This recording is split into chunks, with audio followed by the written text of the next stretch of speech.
Ladies and gentlemen, Washington Examiner Lafayette Park was not cleared for Trump photo op. Watchdog finds. ABC News, police did not clear Lafayette Park area so Trump could hold Bible and photo op. CNN, Watchdog report finds. Park police did not clear Lafayette Park for Trump's visit to St. John's Church last June. You have these myths created about President Trump, starting with the absurd notion he worked with Russia. There's no evidence he did ever. They purchased a dossier. Clinton and the DNC purchased a dossier which was the epitome, the definition of conflicts of interest. Could you imagine if Trump purchased a dossier because he didn't have anything on his direct political rivals? They literally purchased a compilation of gossip and hearsay and then investigated the compilation of gossip and hearsay. But anyway, NBC News, police did not clear D.C.'s Lafayette Square of protesters so Trump could hold a photo op. Okay, then let's just add this to a couple weeks back. Washington Post runs correction admitting it misquoted Trump in Georgia story. And then the Washington Post. The Post publishes correction on Trump call with Georgia investigator. On January 9th, the Post reported that then-President Donald Trump, in a call with Georgia's lead election investigator, Frances Watson, had instructed her to, quote, find the misconduct. He mentioned that she could become a, quote, national hero, reported the newspaper. In both cases, the quotes were wrong. In both cases, the quotes were wrong. Millions of people heard it, and of course you had the sappy indignation heard throughout the galaxy on MSNBC and CNN, but you know what? The quotes were wrong. Oh well.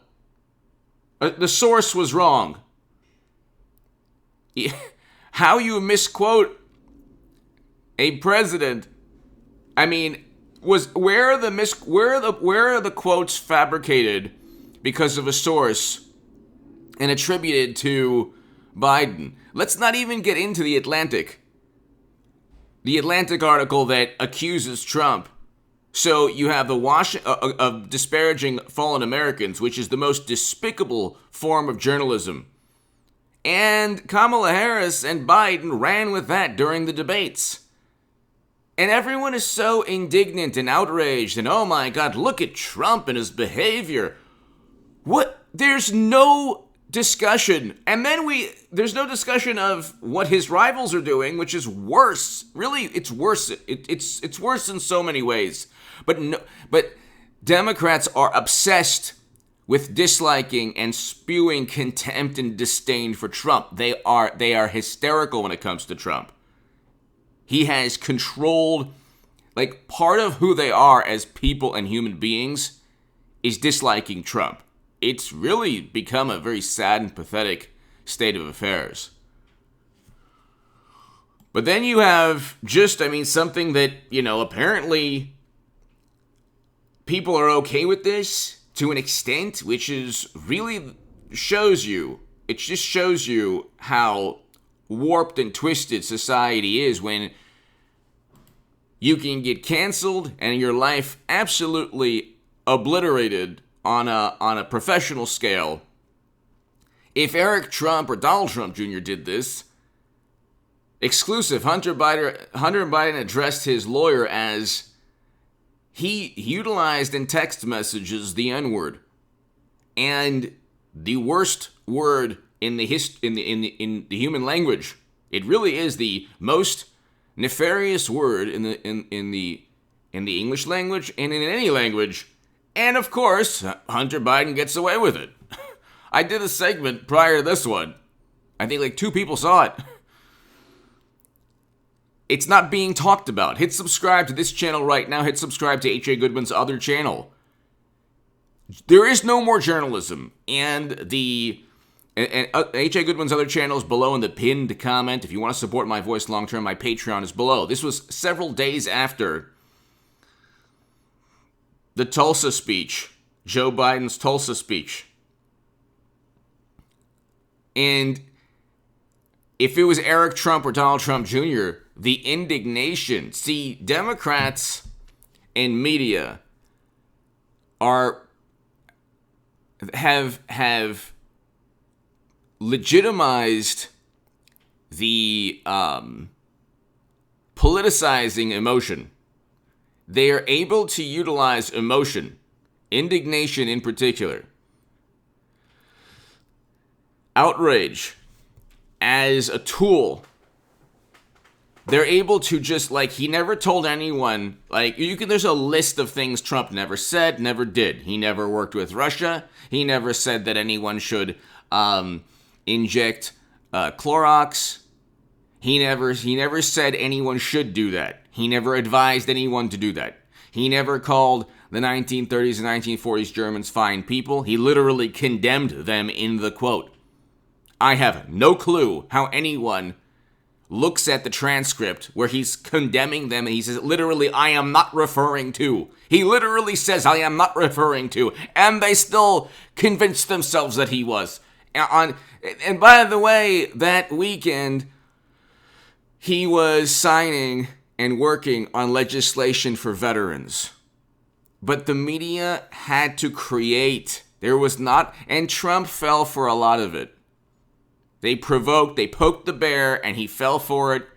He roared, and then they said, "Oh my God, look, he did this," and it was never an accurate story. When the first time he met Putin in Helsinki, oh my God, and they brought up Pearl Harbor and every Battle of Antietam. They everything's hyperbole. They wanted him to get Putin into the DDT. Remember Jake the Snake? One of the great wrestlers of all time.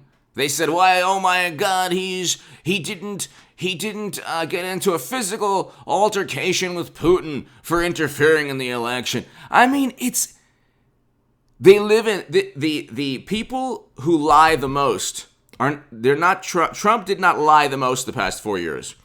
The Washington Post's actual running tally was 25% true, according to an investigation on CBS, CBS.com, CBS Market Watch.